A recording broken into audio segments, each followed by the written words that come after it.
tanque de Betesda, tá certo? Tanque de Betesda. Agora olha só, o que aconteceu aqui? Jesus curou o paralítico, João capítulo 5, tá certo? É a única citação do tanque de Betesda, está em João capítulo 5. Então o texto diz que Jesus chegou no tanque de Betesda e aqui havia uma porta chamada Porta das Ovelhas. E este local tinha uma tradição de que uma vez por ano vinha um anjo do Senhor e movia as águas. E o primeiro que entrasse era curado. Então existiam muitas pessoas aqui em busca dessa cura, né? Mão mirrada, doentes, enfermos, enfim, muitas coisas. E aí, Jesus chegou no tanque. Betesda em hebraico, Beit Hesda, significa casa de misericórdia, tá certo? Casa de quê? Misericórdia. E aí, Jesus fez uma pergunta àquele paralítico: queres tu ser curado? E aí o paralítico disse: olha, Senhor, né? Sabe como é que é? Quando eu tento aquela coisa tal, não funciona. Ou seja, aquele homem não foi objetivo com Jesus. A primeira resposta que teria que ser dele era o quê? Sim. Sim. Aí ele ficou procurando o quê? Justificativo. Né? De por que que não. E Jesus deu uma resposta. Agora, de qualquer maneira, mesmo que não tivesse ninguém para ser colocado na frente dele, ele era paralítico. Como que ele ia andar sozinho pro tanque? Não tinha como, não é? Então Jesus disse para ele assim: homem, toma o teu leito, levanta e anda. E aquele homem estava paralítico há quanto tempo? 38 anos, não é? Agora veja, isso era um dia de sábado. Agora vamos observar algumas questões dentro do texto bíblico. Brasil, vocês querem sentar naqueles banquinhos ali? Eu quero ficar aqui mesmo. Aqui mesmo? Tá bom. Então olha só. Existe uma explicação para isso, pelo menos dentro do contexto bíblico, não é? Primeiro, que não faltavam paralíticos para Jesus curar em toda Jerusalém. Ele podia ter ido em outro lugar. Por que ele veio no tanque de Betesda? Então veja, eu falei para vocês que aqui tinha uma porta chamada Porta das Ovelhas. Por que a Porta das Ovelhas? Porque no tanque de Betesda, onde se juntava a água, essa água, parte dela era usada para o sacerdote verificar o quê? As ovelhas. Porque essas ovelhas seriam usadas no sacrifício do templo. E vocês se lembram que os animais tinham que ser sem mácula, sem mancha. Não podia oferecer a Deus um animal impuro, nem pensar, defeituoso, manco, coxo, enfim. Ele tinha que ser o quê? Perfeito, tá certo? Então, quando Jesus entra aqui, ele entra na Porta das Ovelhas. E naquele momento, o que a Bíblia fala que Jesus é? Ele é o Cordeiro de Deus que tira o pecado do mundo. Naquele momento, Jesus mesmo veio se colocar como esse cordeiro debaixo da inspeção do sacerdote. Tá certo?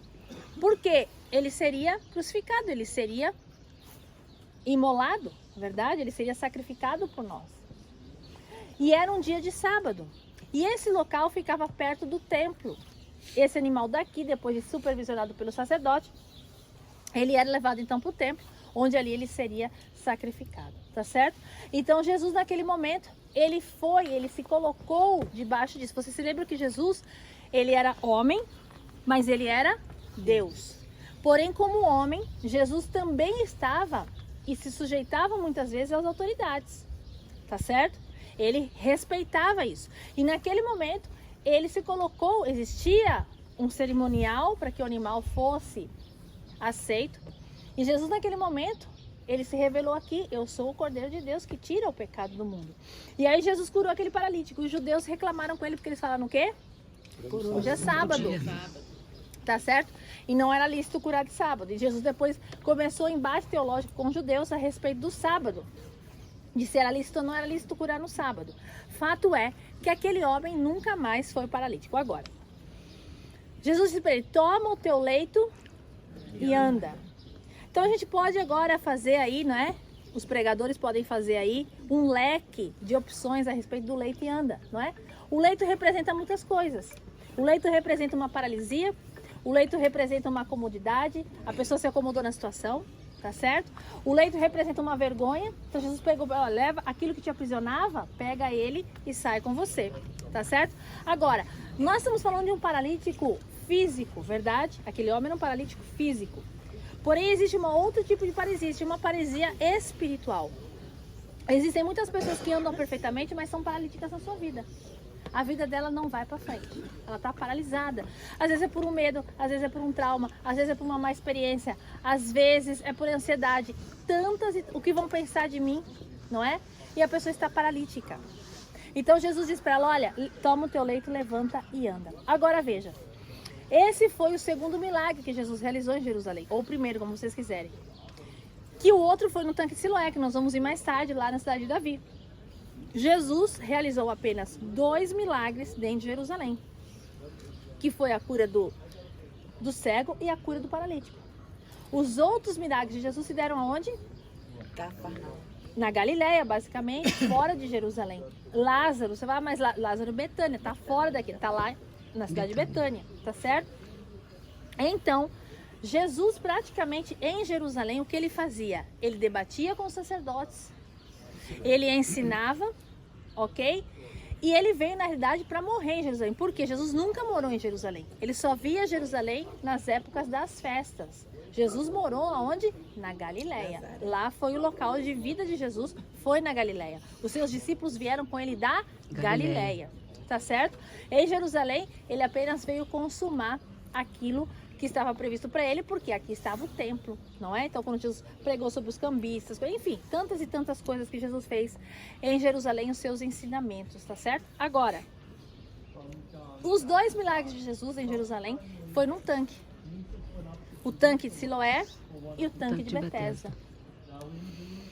No tanque tem água, verdade?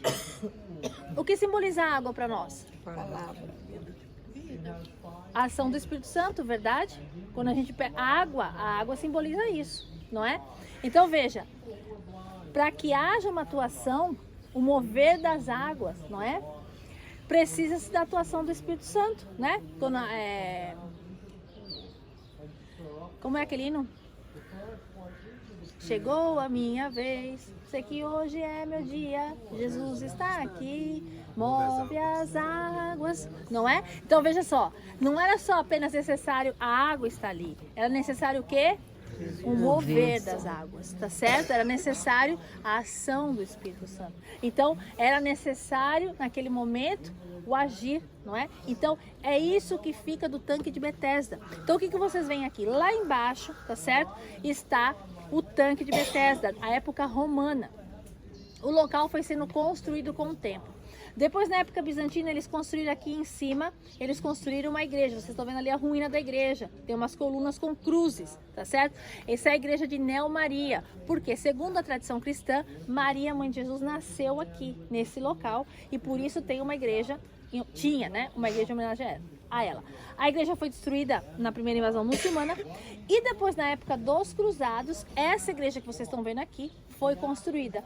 E a igreja se chama Igreja de Santana, Ana, mãe de Maria. Então o local hoje se chama Tanque de Betesda, Igreja de Santana, e o local hoje é administrado por uma ordem católica chamada a Ordem dos Padres Brancos.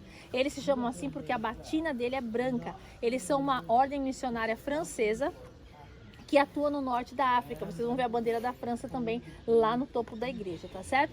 Então hoje Tanque de Betesda, Santana. Vocês estão sentados aí, a maioria de vocês, nas ruínas de um templo. Vocês sabiam disso? Existia um templo romano pagão aqui.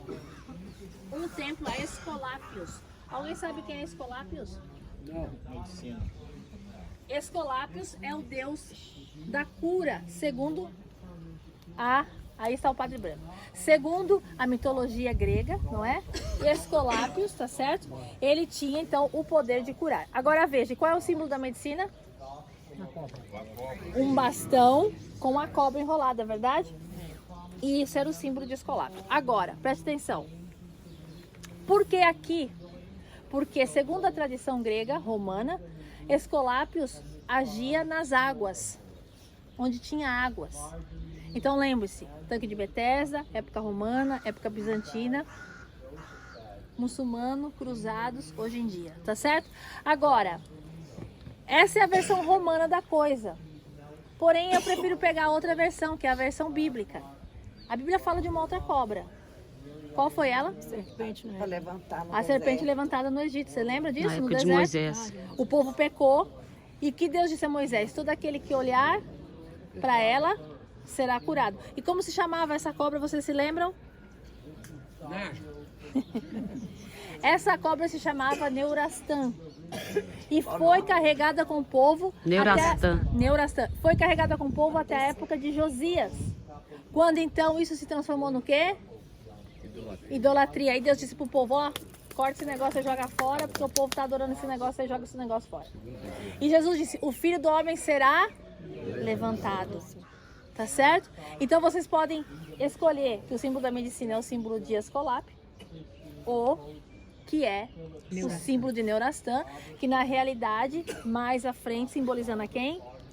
A Jesus, porque ele foi levantado, não é? Medicina até hoje, a cobra. Exatamente, por causa disso, né? Então, foi levantado ali no deserto, como o Filho do Homem foi levantado. Então fica Neurastã a partir de hoje, né? Neurastã, tá certo? Ok, Brasil. Pessoal, perguntas?